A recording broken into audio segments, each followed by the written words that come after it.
Fans are reeling after new hospital footage of Jay-Z and 50 Cent surfaced online, raising urgent questions about what really happened behind the scenes. 50 Cent is coming. No one's ever asked me if I'm afraid of Jay-Z. 2 decades of beef have now evolved into one of hip-hop's most persistent feuds. Let's break down what actually happened between these two moguls. The robbery that started it all.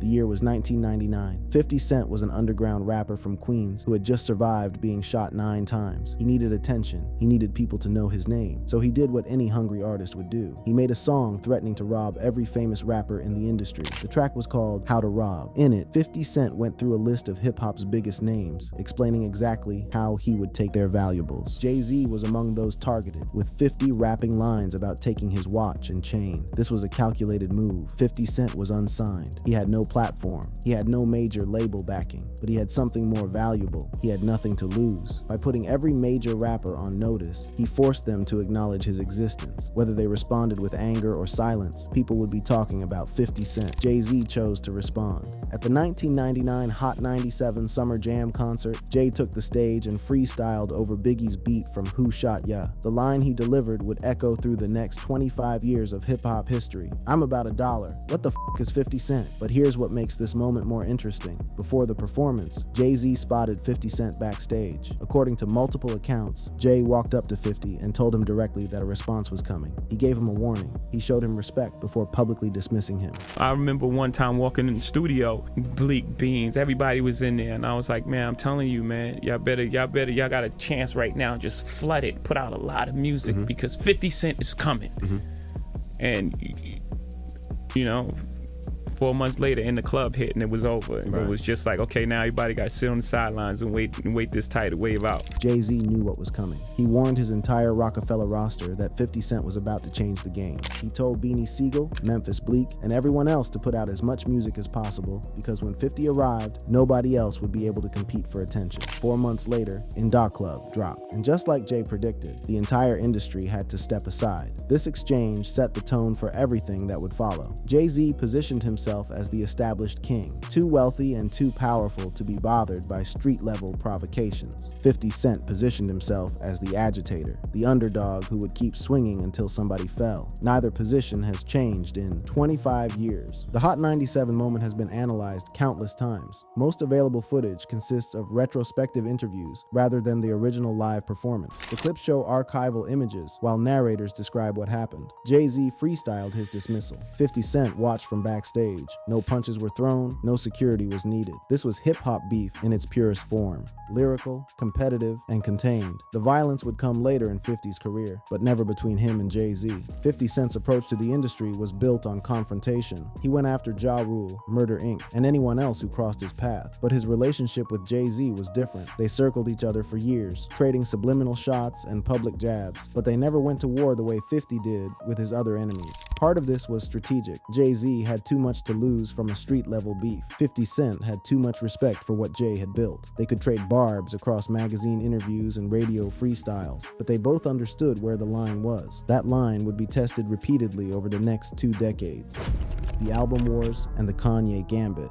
By 2003, 50 Cent had transformed from an underground curiosity to a mainstream phenomenon. His debut album, Get Rich or Die Tryin', sold over 800,000 copies in its first week. The man Jay-Z had dismissed as worthless pocket change was now one of the biggest artists in the world. This changed the dynamic completely. 50 Cent was no longer punching up at an established star. He was now a legitimate competitor with massive commercial success, a dedicated fan base, and the backing of Eminem and Dr. Dre. The beef evolved from rookie hazing to genuine rivalry. When Jay-Z announced his retirement with the Black Album in 2003, 50 Cent released Life's on the Line, subtly implying that Jay was dodging competition. The suggestion was clear. Jay wasn't retiring because he wanted to, but because he couldn't compete in the new landscape 50 had created. Jay-Z fired back on Moment of Clarity, one of the standout tracks from his supposed farewell album. He addressed the notion that platinum sales were the only measure of success, positioning himself as an artist who didn't need to outsell 50 Cent to prove his worth, the retirement didn't last. Jay-Z returned to music while maintaining his position as president of Def Jam Records. This gave him a unique advantage in the ongoing rivalry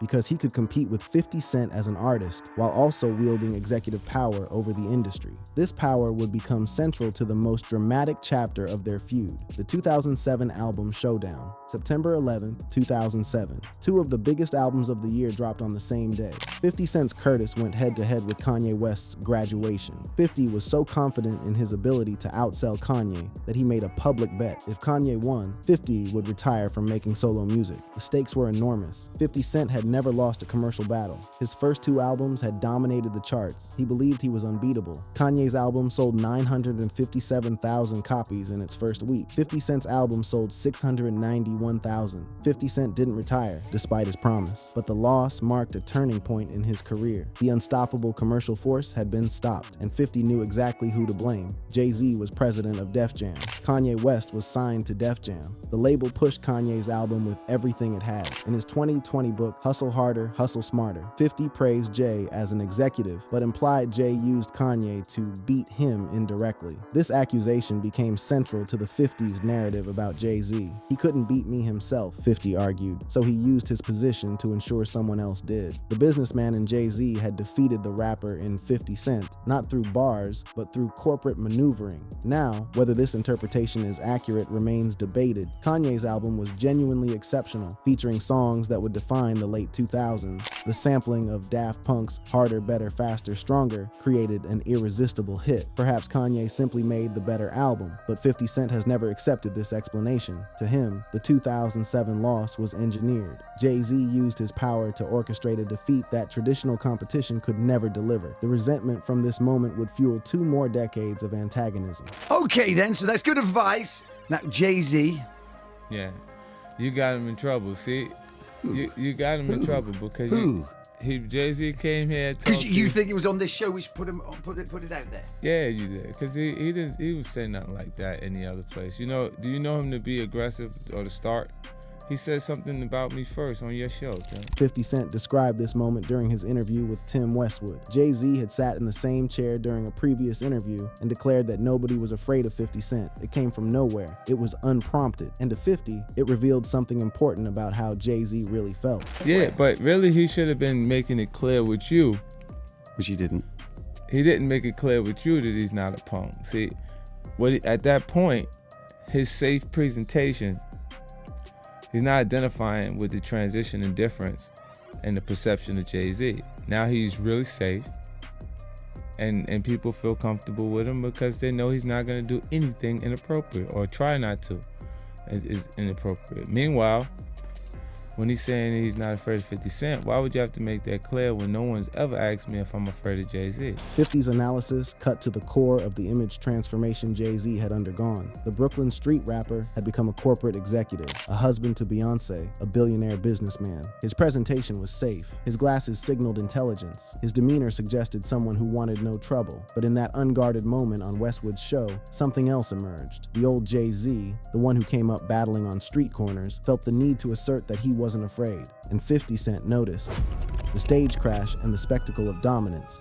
If the 2007 album battle represented corporate warfare, what happened at Screamfest represented something far more primal. This was 50 Cent at his most audacious, physically inserting himself into a moment designed to crown someone else. The scene was a New York City concert featuring Jay-Z, Kanye West, and T.I. The energy in the venue was electric. T.I. had just declared Jay-Z the King of NY, a coronation moment for the Rockefeller founder. Jay was preparing to introduce Kanye. The stage was perfectly set for a celebration of hip-hop royalty. Then 50 Cent appeared. He pushed past security, using his elbow to shove through anyone in his way. Jay-Z's response was instinctive, a light clothesline move to block the intrusion. But 50 wasn't there to fight, he was there to humiliate. What followed was pure theater. 50 Cent ran circles around Jay-Z, T.I., and the assembled performers, not saying a word, not throwing a punch, just running laps while the crowd went wild with confusion and excitement. The symbolism was devastating. Here was the so-called King of New York, frozen on his own stage, while a rival literally literally ran rings around him. 50 didn't need to say anything. The image said everything. Tony Yayo later described 50 as crazy for the move during an interview on Club Shay Shay, emphasizing that this was typical 50 Cent behavior, bold, disruptive, and impossible to predict. The stunt didn't escalate into violence. Eventually, the tension dissolved into what observers described as a love fest, with everyone on stage performing together as if nothing had happened. But something had happened. 50 Cent had demonstrated that he could walk into any room, onto any stage, and command attention through sheer force of personality. Jay-Z might be the businessman, Jay-Z might be the executive, but 50 Cent was still the wild card. This incident often gets misdated as 2005, but it actually occurred around 2007, during the same period as the album battles. It represented a different front in the ongoing war, which is that if 50 couldn't beat Jay-Z commercially, he could at least embarrass him publicly. The footage of this moment has been analyzed repeatedly. You can see Jay-Z's annoyance as his carefully orchestrated moment gets hijacked, and you can see 50 Cent grinning like a man who knows exactly what he's doing. If it was something that was being said behind the scenes, I would have probably said, well, anybody that would openly be afraid of somebody would be a complete punk where I'm from. So maybe he ain't as soft as he looks, but he does look like his presentation is really safe. Even the glasses, what the glasses represent? Intelligence, right? A nerd, maybe? 4 eyes. What are some of the things that come along with you being a nerd? Like, don't hit a guy with 4 eyes. He doesn't want any trouble. 50 Cent's observation about Jay-Z's glasses cuts deeper than fashion commentary. In street culture, how you present yourself matters enormously. Jay-Z's transformation from hood rapper to suited executive represented a fundamental shift in identity. The glasses, the tailored clothes, the measured speech, all of it signaled that Jay-Z had left the streets behind. For 50 Cent, who still carries the image of the 9-time shot survivor, this transformation looked like weakness. Real street figures don't need to announce they're not afraid of anyone. The declaration itself suggests doubt, the Beyonce factor, and the marriage contract. No analysis of the Jay-Z and 50 Cent dynamic would be complete without addressing the elephant in every room, Beyonce. Her presence in Jay-Z's life transformed not only his public image, but, according to 50 Cent, his entire career trajectory. Look, when Jay signed his contract, the big one was with Beyonce. Mhm. When he signed that contract, the marriage contract, he got trophies. Now those trophies. Trophies came rolling in, buddy. He started getting Grammys left and right, man. I mean, look, if you look at his career, Wow.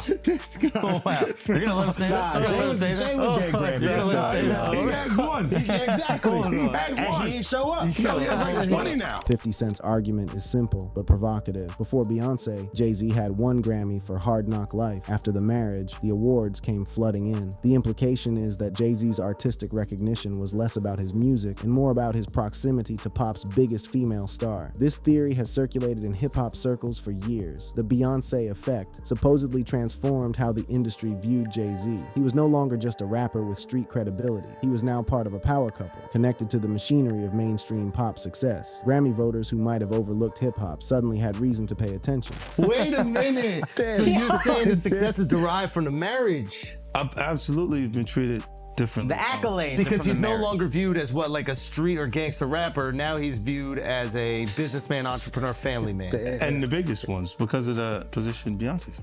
Oh, wow.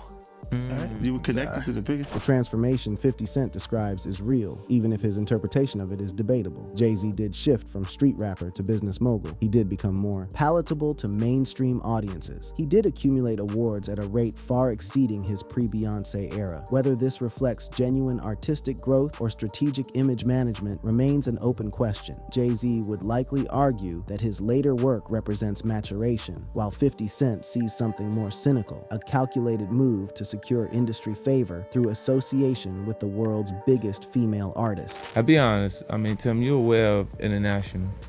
You are like flex here. I've always said that, I always felt like that, right?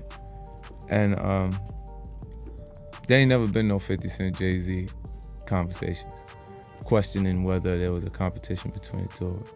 There's a huge difference in energy internationally in 50 Cent and Jay-Z. In fact, his largest selling record sold 430-something thousand copies. My largest selling records, plural, 2 of them sold 5 million. 50 Cent's claim about international sales is specific and verifiable. He argues that outside America, where marketing dollars can't purchase perception, the numbers tell a different story. His albums dominated globally in ways Jay-Z's never did. And let them be fooled in America and think there's a competition there. Because America can be purchased. We can buy it with marketing dollars. You see what I'm saying? But the rest of the world, there's not enough marketing dollars to go around to change the way the rest of the world feels about you. You know, but the work that Beyonce did makes it great. Because she did a lot of traveling, a lot of work. This is 50 Cent's most damning critique. In America, perception can be manufactured through media spending, industry relationships, and strategic partnerships. Jay-Z excels at this game. He has the connections, the business acumen, and the patience to play the long game of image cultivation. But internationally, where those advantages don't apply, 50 Cent claims the numbers tell a different story. His music resonated more broadly. His albums sold more copies. His impact was greater. Whether this analysis holds up to scrutiny is beside the point. What matters is that 50 Cent believes it completely. To him, Jay-Z's dominance is a manufactured illusion that crumbles the moment you step outside American borders. Yes. If we looked at the numbers, Yes. then you'd feel like I did his entire career in 4 years. What he did in 15, I did in 4. The claim is audacious, that 50 Cent accomplished in 4 years what took Jay-Z 15. It's the kind of statement designed to provoke, to force a response, to keep the rivalry alive in public consciousness. It is also a constant reminder that 50 Cent refuses to accept second place. Actions, legacy, and impact.